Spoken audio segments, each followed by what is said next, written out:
Estamos abrindo o programa Sem Filtro. Hoje, com os nossos convidados, Dr. Fernando Lobo, Dr. Marcelo Pegoraro e a Ana Cláudia Graff, que é ativista independente. Muito obrigado pela presença de vocês.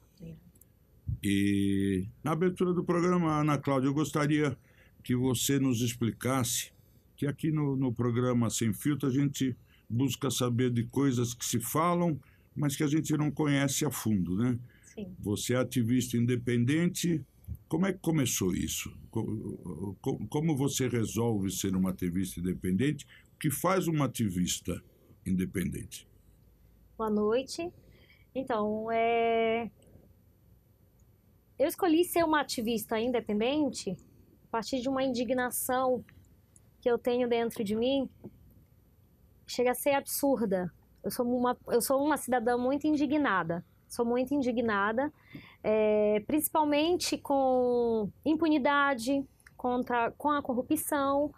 E em 2011 eu participei de um protesto no dia 12 de outubro aqui em São Paulo, na Avenida Paulista, que era contra a corrupção. E desde esse dia eu não saí mais da rua. Entendi. Agora me diga uma coisa, você é ativista independente. Existe ativista dependentes também? Não? Tem. Quem são eles e quem Olha, eles trabalham para quem? Os ativistas dependentes, eles trabalham para partidos políticos, para políticos, para empresas. Eu não tenho vínculo com partido político, não sou filiada a partido político nenhum. Você faz parte de um grupo que não trabalha para ninguém. Para ninguém, nós somos completamente independentes. Tá bom. E nesses anos todos, o que vocês combateram? Qual é a pauta de combate de vocês? Olha, a nossa pauta, na pauta de combate, ele vai da corrupção, à ideologia de gênero, à escola sem partido, contra a pedofilia, contra a impunidade. Nós estamos, desde que surgiu a Operação Lava Jato, nas ruas, defendendo a Operação Lava Jato. E vocês estiveram em todas as manifestações, essas recentes. Vocês são um grupo de... São só mulheres ou tem homens também, ativistas independentes? Olha, na maioria, nós somos mulheres. Existem senhoras de 75, 76 anos que estão aí... E são guerreiras, viu? Guerreiras, estão dispostas aí... Que vão para as ruas junto com vocês. Vão para o fronte, na realidade, né? O que é ir para o fronte? Vocês tiveram nas ruas, nas manifestações, tiveram algum confronto com outros grupos já? Nós já sofremos bastante agressões físicas por parte da esquerda em alguns atos. Então vocês são um grupo... ativista independente de direita, é isso? Nós somos ativistas independentes de direita, Existem conservadores. Os dois lados. Existem os ativistas de direita e os de esquerda. Existe o de esquerda. Vocês são os de direita. Nós somos de direita. Por que vocês são de direita? Porque nós defendemos conceitos familiares, conceitos cristãos, somos contra a ideologia de gênero, contra a destruição... dos conceitos familiares, da Bíblia, e por aí vai. Então, tudo que uma direita se identifica e abomina, do outro lado, nós fazemos. Então, nós podemos identificar hoje a direita como sendo defensora de tudo isso que você nos disse agora, né? Quer dizer que o lado contrário apoia tudo isso, a destruição da família. O que o lado contrário a vocês defende? Então, na realidade, eu não sei se conscientemente eles querem acabar com os conceitos familiares, mas eles têm comportamentos e algumas decisões que levam ao entendimento que é isso que eles estão fazendo, que é isso que eles estão procurando. E nós fazemos o inverso, nós fazemos o contrário do que eles fazem. Entendi.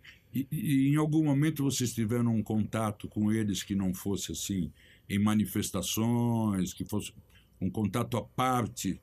De conflitos, onde eles tentaram convencer vocês a passar por outro lado, ou a tentar convencer vocês que esse era o certo? Existiu isso em algum momento, não? Não acontece, porque assim, eu nunca tive nenhum tipo de encontro com algum membro da esquerda que seja... Que não fosse num protesto, numa Câmara Municipal, na Assembleia Legislativa. em nenhum momento desse. Até porque eles não querem, eles não aceitam o contraditório. Não gostam de conversar. Os dois lados não se conversam, é isso? Não, a gente até é aberto. As audiências públicas que nós temos na Assembleia Legislativa, na Câmara Municipal, na Câmara Federal, é justamente para que esse diálogo ele ocorra. Mas, normalmente, ele não vai adiante. Ele não vai porque eles não permitem. Não chega a ser diálogo nunca, né? Não consegue. Existem muitos grupos de ativistas independentes? Existem. Existem vários grupos de patriotas independentes. Espalhados pelo Brasil? Como é que se divide essas coisas? Olha, durante o período do impeachment da ex-presidente Dilma, a gente acabou virando uma família. Os vários grupos. Nós, através das redes sociais, nos conhecemos, migramos para o WhatsApp. E aí esses grupos eles foram crescendo e nós criamos um vínculo, um contato diário. E ali que vocês se comunicam, ali que vocês combinam, por exemplo, vocês vão se concentrar em algum lugar para participar de uma passeata ou de uma... Como é que vocês combinam? Vocês têm uma sede, os grupos têm uma sede, como é que é isso? Ou tudo é virtual? Não, nós não temos sede em lugar nenhum, não tem nenhum lugar físico.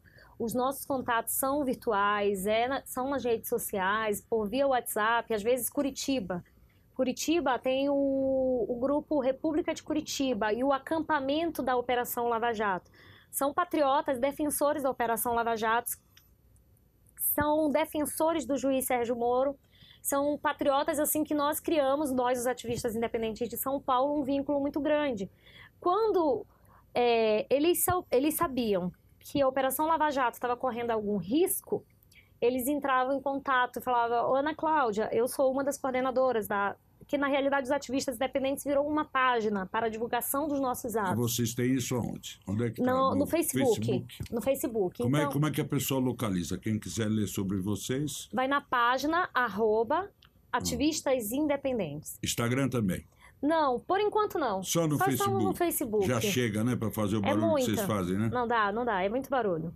Então, esse grupo de Curitiba, eles, quando tinham um risco à Operação Lava Jato, pediam ajuda, o nosso apoio. Precisamos de apoio porque estão tentando fazer um projeto de lei para que derrube a Operação Lava Jato.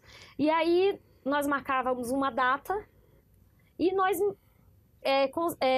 combinávamos o dia e o horário, criávamos o evento, assim fazemos sempre, criávamos o evento e vários grupos de outros do Brasil inteiro, de outros estados, a gente acaba se unindo e faz um ato com uma pauta só, e esses atos acontecem.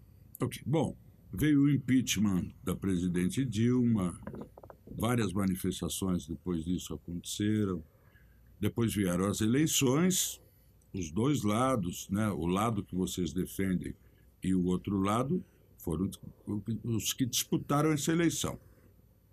Pode-se dizer que o lado de vocês venceu, né? Sim. Tem um vencedor, que é o lado de vocês. Vocês se dizem a direita venceu a esquerda, claramente. Isso mudou, fez com que os grupos contrários a vocês se retirassem, se calassem, diminuíssem. O que mudou depois das eleições? Porque existe um vencedor, e vocês são vencedores. Olha, eu te diria o seguinte, a guerra não foi vencida. Nós ganhamos uma eleição. Foi uma eleição do povo para um candidato que o povo escolheu. Eu faço parte dessa história. Me considero o caixa 2 do Bolsonaro, robô do Bolsonaro. Estou procurando o caixa 2 do Bolsonaro. Então... Estou aqui, ó. Mas tem dinheiro nesse caixa? Porque não o Bolsonaro tem. Não tem. Caixa 2 sem dinheiro não vale para nada, né? Tá vazia. Então, eu acredito que a eleição, sim, foi uma etapa de uma guerra que é muito maior do que se pode imaginar. Na realidade, o país está do avesso. O que está certo virou errado, o que está errado virou certo. Conceitos totalmente distorcidos, a inversão de valores. E há uma guerra cultural. Há uma guerra cultural que eu acho que ela é muito mais séria do que a eleição. Sem dúvida. Nós aqui também estamos em busca disso. Não adianta dizer, não, as eleições acabaram, o presidente Bolsonaro venceu, no Rio de Janeiro vão dar tiro em arma, aqui no fogo da chuva. Não, tem muita coisa que não foi explicada.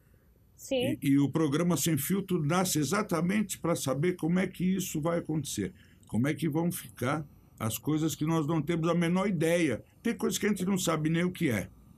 O que você considera em prioridade, assim, em prioridades, os maiores riscos que existem nessa guerra? Riscos que eu digo, coisas que podem acontecer que não mudem. Então, eu vou te falar o que eu acho que estava prejudicando e prejudica muito a população brasileira é a questão da segurança pública. Criou-se uma esperança no povo brasileiro que a partir de 2019 isso vai ser mudado. Mas é uma guerra muito difícil. De que maneira é uma você guerra acha muito que difícil. Isso, o que vocês esperam, por exemplo, o grupo de vocês, que um grupo muito honrado nessa luta, né, que Sim. foi vencida, vocês têm uma expectativa que a questão da segurança seja resolvida de que maneira? Olha, eu quero até parabenizar o presidente eleito Jair Bolsonaro por ter colocado o ministro juiz Sérgio Moro na segurança, né? Ali para comandar a justiça brasileira. Então, nós esperamos que as leis elas sejam endurecidas no combate à corrupção, no combate ao crime, no combate à violência contra a mulher. Então, a maioridade penal que ela caia. Mas então a nossa luta agora, depois de vencida as eleições, parece que não é bem uma luta, né? Mas é fazer com que o judiciário agora haja de maneira diferente, é isso? Que as leis, que tenham mudanças nas leis, né? A gente espera que realmente haja mudanças na lei. Ou que se cumpram as leis, porque a gente vê muito bandido e preso. Nós temos até um grande amigo, Dr. Palumbo, que é o delegado titular do GAR, que ele diariamente está nas redes sociais dizendo: ontem eu prendi 5, soltaram hoje. Então, isso aí tem que acabar com a audiência de custódia. Essa audiência de custódia é simplesmente uma palhaçada, é uma afronta à justiça, é uma afronta ao delegado, é uma afronta ao agente que está lá na rua, prende o vagabundo após cometido um crime, minutos depois ele vai para a audiência de custódia e ele é solto. E essa audiência de custódia, ela não é para simplesmente mostrar que aquele canalha cometeu um crime, é para desmoralizar a polícia. Querem saber se o policial agrediu o vagabundo, se ele foi beliscado, se ele foi colocado direitinho na viatura. Que é isso? Essa é uma inversão de valores, de conceitos que tem que ser quebrado e tem que ser destruído. Bom, falando em justiça, nós já partimos para uma outra ala da nossa sala, né? Está aqui o doutor Marcelo Pegoraro, o doutor Fernando Lobo, que devem estar loucos para se manifestar a respeito disso tudo. Mas eu iniciaria perguntando ao doutor Fernando Lobo a questão do juiz Sérgio Moro. Eu também comemorei a indicação dele ao Ministério da Justiça e Segurança, mas eu pergunto ao doutor Fernando Lobo, a justiça e a segurança não são duas coisas distintas, doutor? Quem faz justiça faz também segurança? Me parece que a segurança vem antes da justiça, né? A justiça, existe que a primeira coisa que qualquer estudante de direito tem que saber quando entra na faculdade é que a função do direito não é fazer propriamente justiça, é estabilizar situações. Tanto que os clamores de segurança vêm antes que os clamores de justiça. Por quê? Porque uma sociedade precisa necessariamente da segurança para que se faça justiça. A questão da justiça, dos conceitos de justiça, eles vêm de cada sociedade e fixa os seus conceitos de justiça. E essa união do Ministério da Justiça com a segurança não atrapalha um pouco o trabalho da segurança? Estava sendo feito um bom trabalho no Ministério da Segurança. Não, o que o presidente Bolsonaro vai ter que enfrentar nesse novo mandato é exatamente um redesenho do Estado e um redesenho das funções do Estado. Nós mencionamos aqui vários fatores, entre eles educação, é um das definições em que se tem que focar qual a função do Estado na educação. Se o Estado tem por função apenas o ensino médio, até o ensino médio ou o ensino primário, se o ensino profissionalizante, quer dizer, cada sociedade define isso. A Constituição brasileira é uma Constituição que foi forjada numa política, entre aspas, social, ou em que as funções do Estado são múltiplas e asfixiantes para o próprio Estado. Então, o que o presidente Bolsonaro está redesenhando ou tentando redesenhar é que essas funções se diminuam e que a iniciativa privada entre nessas funções de modo que o cidadão possa definir o que ele quer fazer e possa decidir sobre o ensino, se ele quer entrar no ensino público, se ele quer entrar no ensino privado e, de preferência, que os dois forneçam um nível médio aceitável. Essa é a ideia. Doutor Fernando Lobo, no Brasil nós temos vários países dentro do Brasil, né? Vários Brasis. A Constituição é federal e não é como na América, por exemplo, que cada estado tem a sua Constituição. Porém, os governadores de estado detêm o poder no seu estado e isso complica os planos do governo federal. Como é que isso vai se resolver? Por exemplo, o presidente Jair Bolsonaro diz: eu vou fazer tal coisa. E tem um governador que vai, por exemplo, ele nomeia o ex-ministro José Dirceu, como foi dada a informação aqui há pouco, não sei se ela procede, como assessor. Aí o Tribunal de Justiça de um estado age diferente do outro. Como é que vai se resolver essa questão do Brasil ser uma república federativa de verdade? Então, o que distingue as repúblicas federativas de outras repúblicas unitárias, como é o caso da França, por exemplo, o caso da Itália, é exatamente essa descentralização do poder. O federalismo ele prega exatamente uma descentralização do poder, de modo que o poder resida nas comunidades. Mas existe uma diferença entre a nossa federação e a Federação Americana, por exemplo. A Federação Americana ela teve uma origem centrípeta. Ela veio dos estados para a União. Os estados constituíram a União. A nossa teve uma federação, um modelo de federação centrífugo, ou centrífuga, que vem da União para os estados. Então, isso nós vamos ter uma certa dificuldade. O presidente Bolsonaro revela que tem conhecimento disso e de todos os problemas decorrentes dessa distorção, mas nós vamos ter que, dentro de um modelo, de uma concepção moderna e liberal, em que se separam as atividades do Estado e as atividades privadas, em contrapartida dos Estados socialistas, em que não existe uma distinção, o cidadão é mero funcionário do Estado e está sempre a serviço do Estado. O que distingue esses modelos é que a nossa concepção é uma concepção liberal,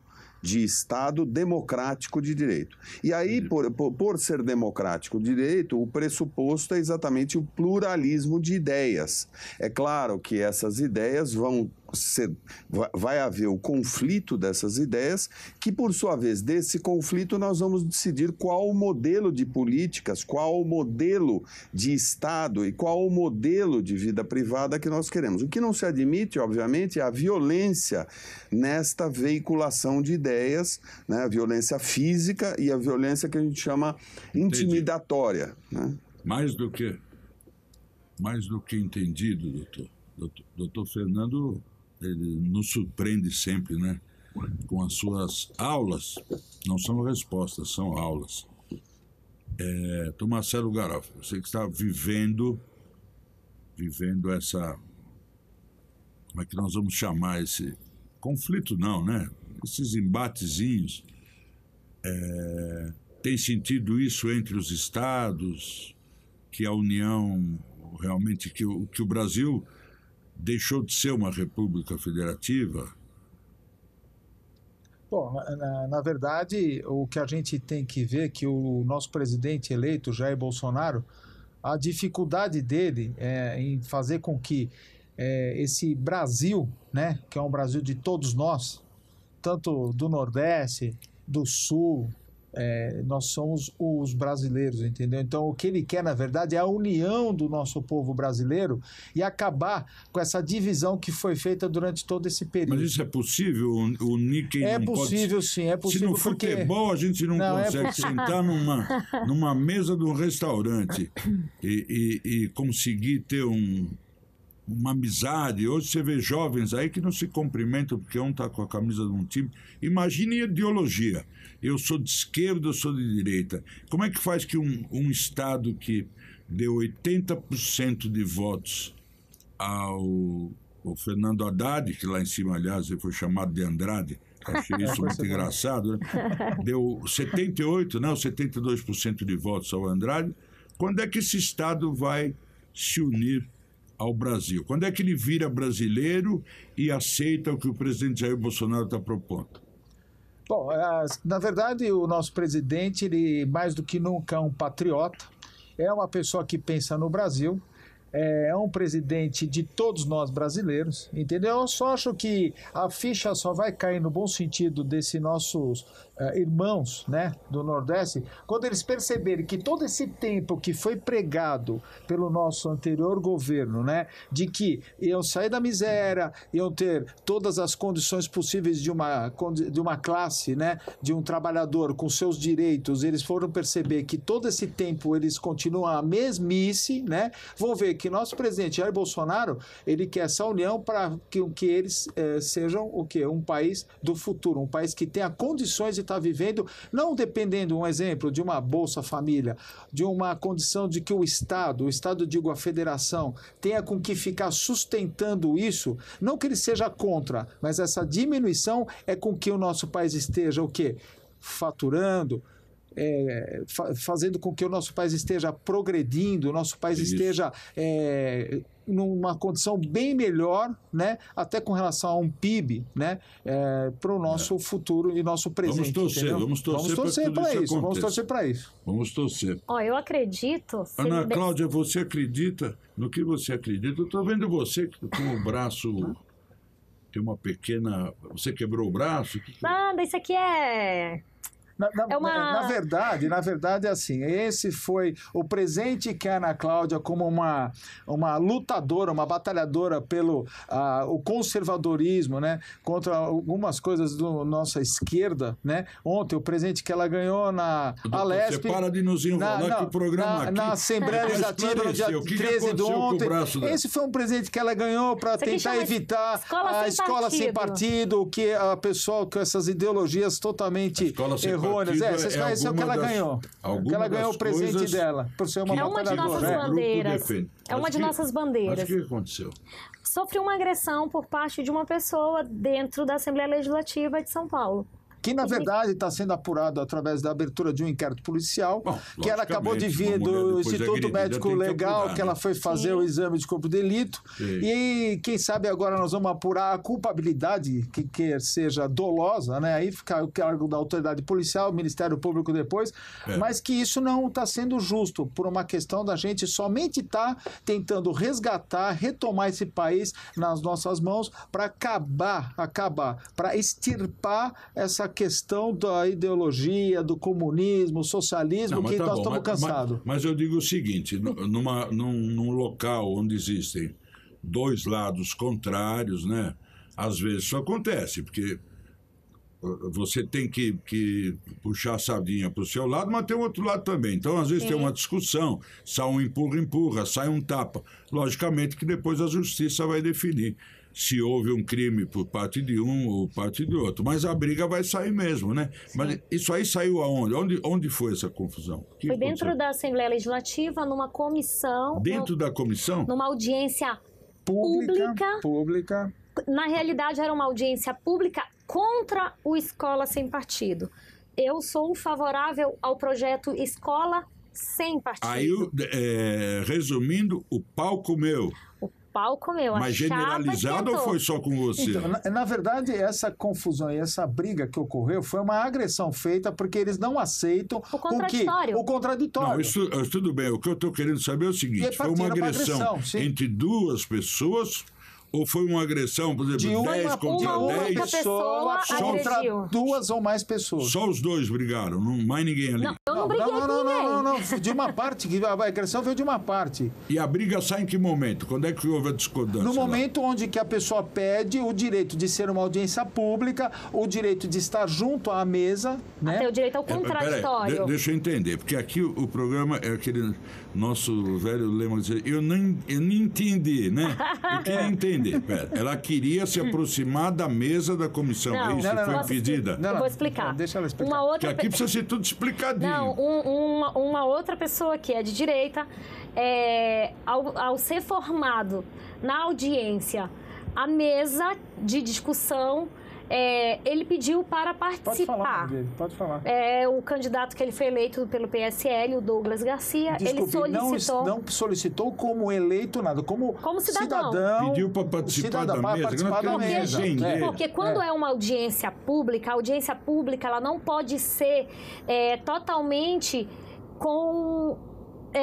voltada à mesa com as pessoas com o mesmo pensamento. Você tem que trazer pessoas que pensam diferente. Mas por quem são convidadas essas pessoas para compor a mesa? Por quem solicitou a audiência. No caso, caso, quem foi? Foi um deputado do PSOL. Aí ele tem o direito de convidar as pessoas à mesa, ou não? Isso. E aí eu sei que o moço... Aí ele não convidou vocês foram lá e arrearam o pau. Eu não fui. Eu não tinha intenção de sentar na mesa. Eu fui para acompanhar a discussão. Eu sou aberta... O deputado eleito queria sentar na mesa. Ele queria, solicitou e foi negado. E daí se juntou uma discussão entre ele e o deputado que convocou a audiência pública. E eles estavam discutindo, eu só estava de laranja gravando. E eu... Estava documentando na página, gravando na página. E aí o seu braço... Não, e aí o deputado que convocou a audiência agrediu o outro deputado, e quando ele agrediu, eu chamei a polícia. Eu falei, ele está agredindo. E nessa que ele viu que eu gravei, ele pegou o microfone, me agarrou e começou e me agrediu. Me jogou longe. Isso tudo está filmado. Está gravado. Quem quiser acompanhar... Já está juntado no inquérito. Dá um Google entendeu? aí. Isso está juntado no inquérito. Coisa feia, né? Assembleia Legislativa do Estado de São Paulo, o maior estado da União, a reunião de uma comissão. Sim. Eu não defendo nenhum lado nem outro, porque não cabe a mim, isso cabe à justiça, né? Mas que vergonha, que baixaria, né? Vergonha. A gente se sente realmente até deprimido de saber que se passa isso dentro do Legislativo do Estado, né? É lamentável. Eu acho que a mudança tem que ser muito maior do que foi até agora. A mudança é muito pequena, tem que ser muito maior. Tá pequena, tá ruim, tá feio, precisa mudar mais. Por isso que eu te falei anteriormente, no início da nossa conversa, que foi uma vitória na eleição. Mas a guerra é uma guerra nada cultural mudou. Absurdamente Mas nós estamos aqui por causa inimaginável. disso. Nada mudou. Nada mudou. E nós estamos querendo saber o que muda e quando muda. Até agora não mudou nada. Sim. Nós acreditamos no presidente Bolsonaro, né, doutor? Sim. A discussão que verdadeiramente interessa é a discussão sobre como deve ser o nosso ensino. Sim. Quer dizer, na verdade, essa discussão é totalmente desviada para uma briga inútil e em que acabamos não discutindo o que temos que discutir. Mas aqui nós não vamos desviar. Então nós queremos saber,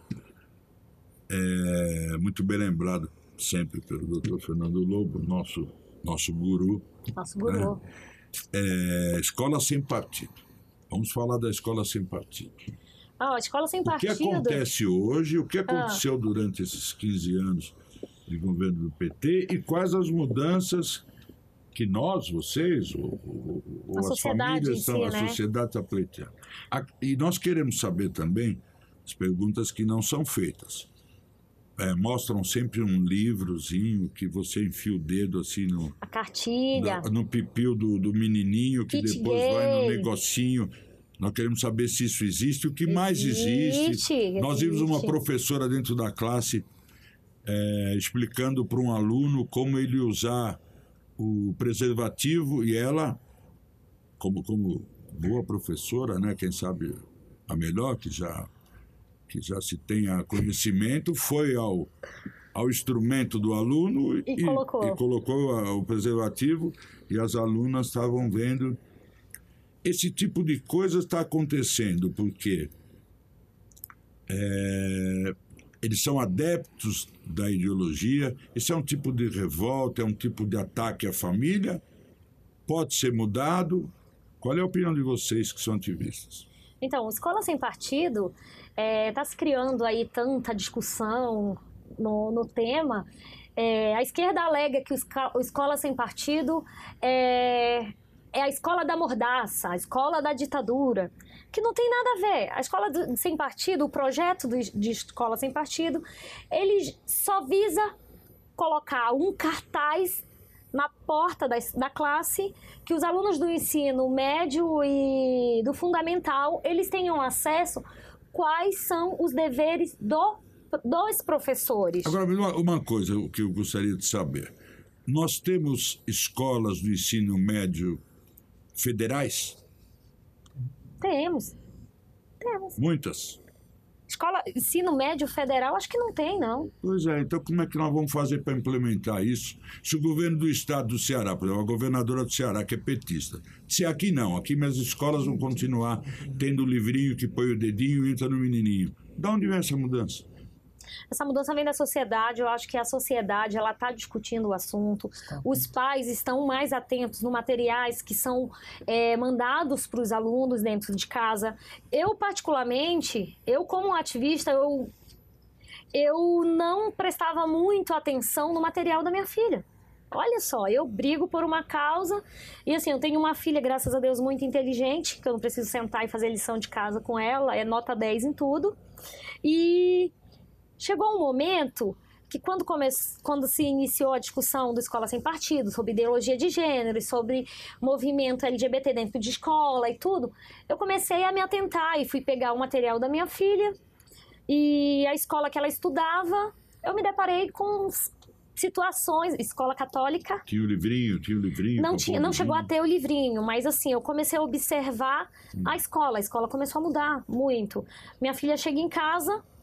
Foi aí que eu entrei mesmo no Escola Sem Partido, na luta pelo Escola Sem Partido. Minha filha chega em casa e me fala que uma amiga de classe a convidou para participar do movimento feminista da escola e que eu tinha que comprar cartazes, porque elas iam fazer cartazes contra o machismo dos meninos.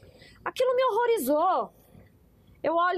Eu sou uma mãe muito frequente ali, eu frequento tudo da minha filha na escola e todas as vezes que eu cheguei mais cedo, que eu fiquei no estacionamento e observei o comportamento daqueles meninos, eles querem jogar bola, bater figurinha, correr um atrás do outro, pega, o menino não está preocupado em fazer atos de machismo contra as meninas. Pois é, mas daí vem a questão, né? Eu perguntaria até para o doutor Fernando Lobo, como é que a gente faz para fazer mudanças rápidas, que são necessárias, porque a gente dizer que a mudança vem da sociedade, a mudança vem de mudança de cultura, a mudança... O que nós estamos falando, em 100 anos para mudar isso?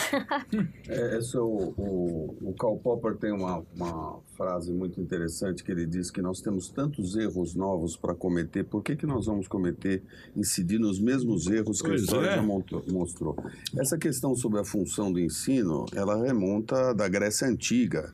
Sempre se discutiu qual seria a função, a verdadeira função do ensino, o compromisso ou não do ensino com a verdade, né? E dessa discussão embrionária surgiram duas grandes vertentes, que são a vertente socialista, que diz que o homem é instrumento do Estado e, portanto, a família não incumbe a família a educação do jovem, mas sim ao Estado. Então, quando o jovem adquire uma certa idade, o Estado pega aquele jovem para ensiná-lo o que ele tem que aprender, né? E você tem a vertente liberal, que é a vertente dos países mais civilizados, e cuja eficácia já foi demonstrada pelas próprias universidades americanas, pelo ensino americano, pelo próprio ensino francês, do qual nós herdamos muita coisa, né?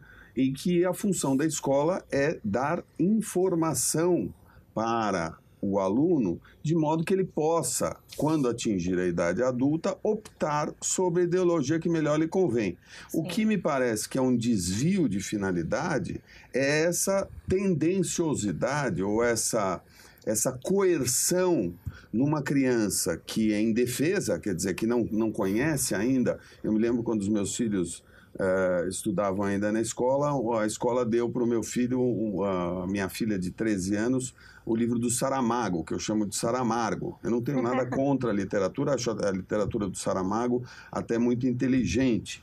Porém, você precisa contextualizar uma criança de 13 anos que pega um livro de um ateu que não tem a menor esperança na sociedade, no homem, você precisa contextualizar sob pena dessa criança nascer com uma perversão de ideias. Quer dizer, o que nós precisamos discutir, na verdade, em vez de quebrar o braço das pessoas, o que nós precisamos discutir é a real função do ensino e da escola, nas suas nos seus diversos graus. Nosso doutor fala, Garófalo, a família perdeu o poder sobre os filhos, e existe aí alguma coisa acontecendo. Por quê?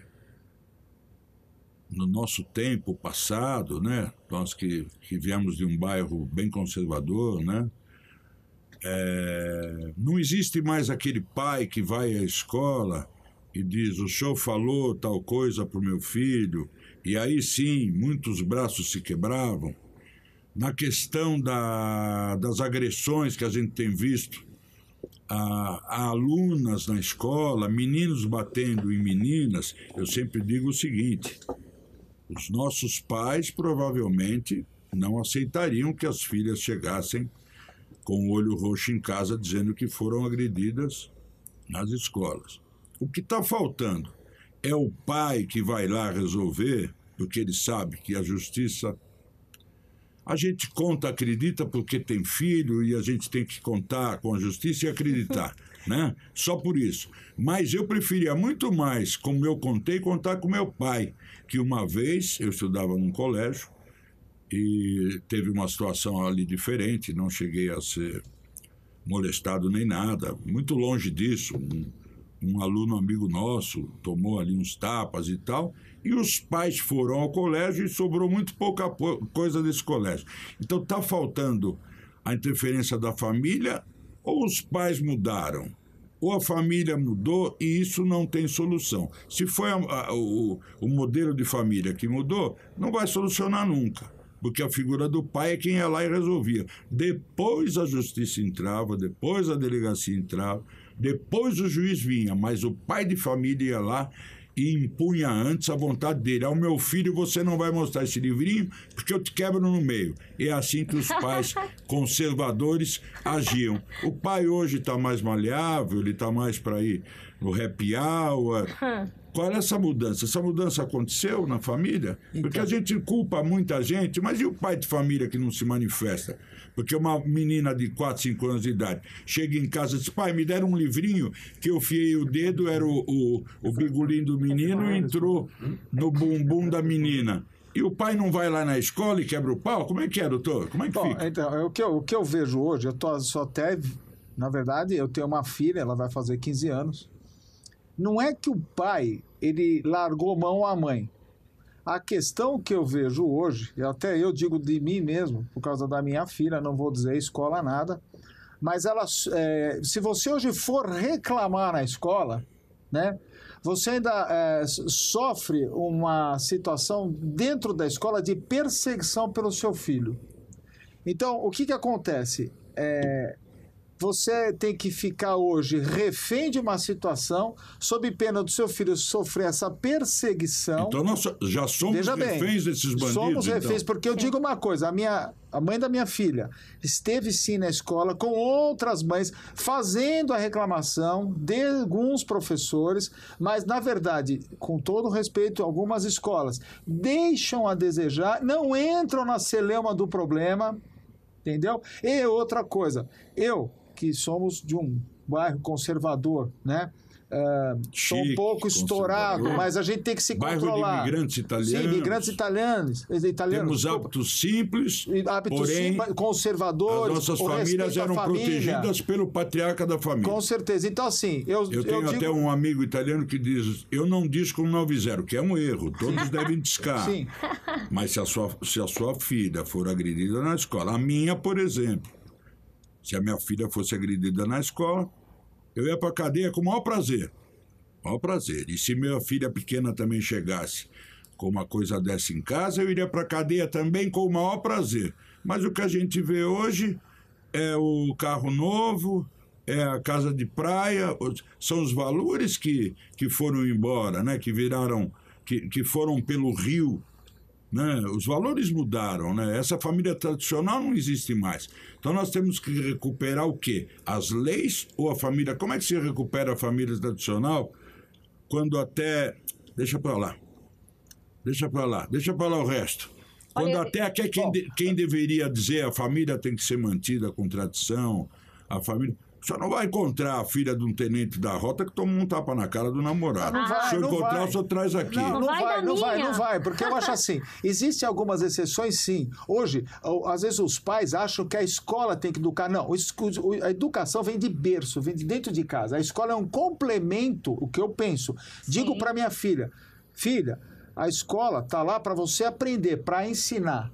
Agora, o que nós temos que passar... Nós estamos falando de escola pública. Não, né? minha escola é particular. A minha também. Mas escola particular, se não tiver dentro daquilo, o senhor quer, o senhor troca. Não, mas tudo bem, mas eu também não posso me tornar refém, então eu fico trocando de escola todo ano, porque entenda uma coisa, por favor, essa ideologia de gênero que eles querem colocar e que eles estão colocando, e se a gente não abrir o olho, da direita, se nós pais não fizermos alguma coisa para retomar isso e liquidar com isso, futuramente não vai ter mais jeito. E de que maneira nós poderíamos abrir o olho? A União, e com todo respeito, o povo brasileiro está de parabéns, foram às ruas, tem que ir às ruas, tem que ajudar essas pessoas. Nós temos que se unir em prol de um Brasil melhor, um Brasil patriota, um Brasil que tem que liquidar, acabar com essas questões que, assim, nós estamos vivendo um país, um mundo do mimimi. No nosso tempo... Quando o senhor disse temos que nos unir, é esquerda e direita. Não. Unir aqueles do bem. Não, essa união não vai ter, porque... Mas nós estamos unidos, já não foi ganha uma eleição. Veja bem, essa união não é que nós não queremos. Essa união não é que nós não queremos. Nós só queremos expor o que é certo para nós e que, se seja errado, você sustente, nos mostre, nos demonstre que isso está errado. A partir do momento que, se você conseguir demonstrar que eu estou errado e que aquilo é melhor, ok. Mas até então, isso tudo foi provado nesse tempo todo, que eles mais erraram do que acertaram. Então, o que nós precisamos dessa nossa união? De ir sim para a rua. Outra coisa, com relação à escola, novamente, por uma perseguição da minha filha, porque o que eu disse a ela?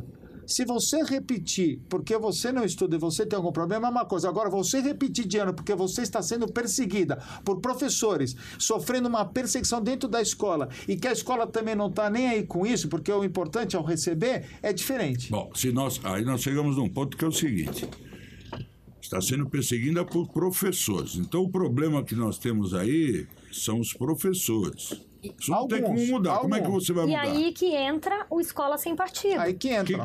O Escola Sem Partido, ele vem mostrar que o professor, ele não pode doutrinar o teu filho, nem para ideologia. Ele impõe regras ao professor. Ele não pode... Eu, como mãe e evangélica, eu jamais aceitaria que o professor da minha filha ensinasse outra religião e tentasse doutriná-la para outra religião. Religião, sexualidade, escolha, opções sexuais, religiosas. O que a família tem que ensinar é papai e mamãe. Eu quero que o professor, que eu coloque a minha filha na escola, ele vai ensinar matemática, português, história e somente isso. Educação, eu me dou o trabalho com muito prazer de educar minha filha, de ensinar os meus valores, os meus princípios.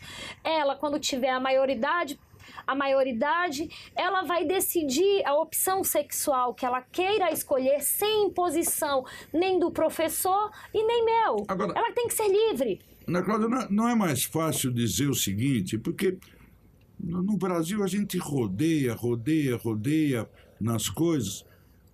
Quem manda, não é mais fácil dizer, o senhor é professor de matemática, o senhor ensina matemática. Sim. Se o senhor ensinar uma palavra de português, o senhor está na rua.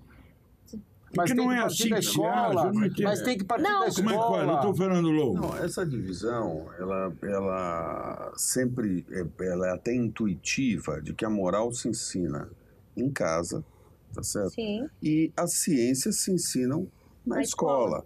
Então, é isso que todos aqui estão dizendo e que remontamos à grande questão filosófica que precisamos definir. Qual a função da educação? Do A professor. função da educação é ensinar moral, tá certo? Eu sou do tempo que nas escolas tinha uma cadeira de moral e cívica. Eu adorava Vai essa voltar, aula. E vai voltar. No Brasil, E vai voltar. Com o governo Bolsonaro vai voltar. Em que medida estudar moral voltar. e cívica? Nas escolas federais, doutor. Não, vai Não. voltar no currículo das escolas. O governo Bolsonaro vai batalhar Mas para essa, que... essa é a verdadeira questão a Vai definir. voltar. Quer dizer, mas o que acontece é que nesse transcurso de 20 anos, tanto a autoridade do pai de família para ensinar moral, como a autoridade do professor para ensinar ciências, foi diminuída através das leis. Você tem aí lei da criança e do adolescente, Lei da que impede o palmada. pai, a lei da palmada. Você tem aí professores sendo massacrados por alunos. O pressuposto do ensino é exatamente que a pessoa ensinada se submeta ao mestre. E, portanto, o mestre tem A que ter gente uma autoridade. gostava dos mestres. É Eu claro que o gostava. mestre tem que ter uma autoridade moral e intelectual. Nossa professora foi a Mas primeira paixão nossa de infância. Pois é, mas o que nós precisamos redefinir, Paixão, é verdade. é exatamente essa função da educação que se perdeu por uma série de distorções legais que foram criadas nesses 20 anos Na de sociedade. instrumentalização do Estado, em que nós transformamos a autoridade do professor como a autoridade do pai em nenhuma autoridade. Então, a geração das crianças desses 20 anos que se passaram é uma geração nula, que não respeita a autoridade. Então, quando se reclama hoje, o brasileiro não respeita a lei. Por quê? Ele não aprendeu em casa e na escola a respeitar a lei. Mas, Então, mas se eu quem na lhe América... se quem lhe ensina Não o respeita. respeito às ciências e o respeito à moralidade, à família das outras pessoas, porque hoje não se respeita a família, as outras famílias. Mas no Brasil, Exatamente. se eu estiver, por exemplo, em Nova York, eu não respeitar as leis, eu vou para a cadeia. Ah, lógico. Se eu estiver numa classe, num colégio, na Califórnia, e eu não respeitar as leis, eu apanho e vou preso. O que acontece aqui que eu vejo, que todo mundo se sente muito à vontade, porque nenhuma lei é cumprida. Mas é que, na verdade, nós perdemos o que nós falamos já em outras oportunidades aqui, o que o americano chama de moral standard, que é exatamente esse colchão moral. Que faz com que todas as famílias se respeitem, com que os filhos respeitem os pais. Ou será que eles não temem as leis? Por isso que eles não... Os pais respeitem os filhos, o filho respeite a autoridade do professor. Eu outro dia assisti na televisão um professor quase tomando uma surra dos alunos, o que não se pode admitir. Absurdo.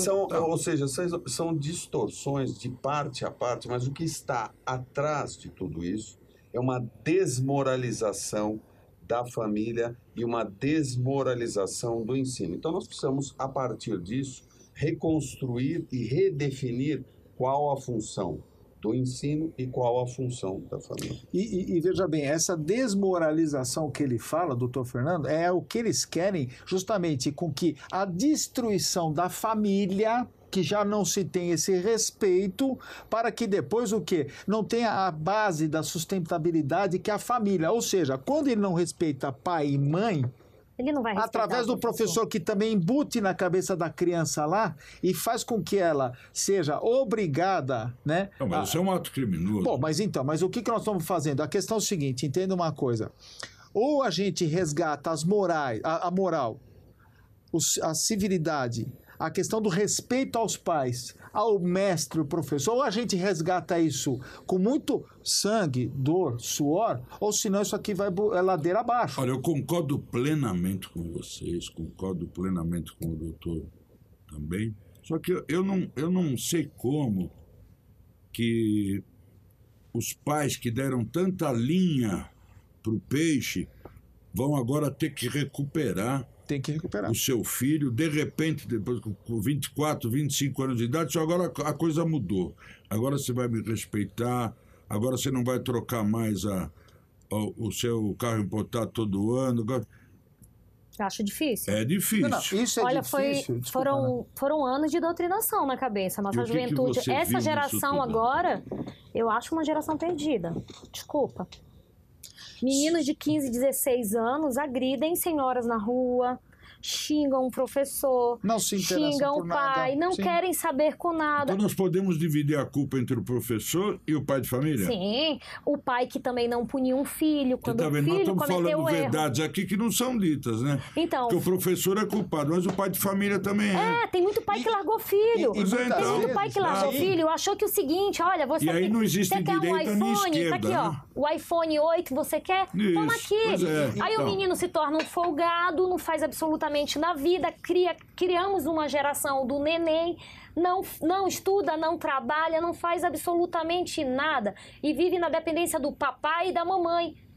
E, na verdade, quando pega um pai que nem eu, né, que sou rígido, muito embora separado, mas amo minha filha, aí você é colocado, entre aspas, de louco, desequilibrado, que nem você não pode educar teu filho, porque assim, qual de nós aqui não levou um tapa ou um puxão, e um castigo do pai e da mãe? Eu agradeço meus pais e minha mãe do que os castigos do que eu apanhei.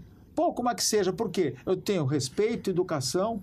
E né? apanhamos na escola também. Opa! Entendeu? Bumbum E vermelho. apanhamos. Olha, Então. gente, a conversa está muito boa, a gente se estenderia muito mais. Quero agradecer mais uma vez ao Dr. Fernando Lobo pela gentil sempre presença, sempre nos dá uma aula, né? Foi um aprendizado, viu? Professor do Fernando Lobo é um aprendizado. A gente gostaria de ouvir, ficar escutando ele falar horas. Do Marcelo Garofa, muito obrigado pela... Pegoraro, desculpa.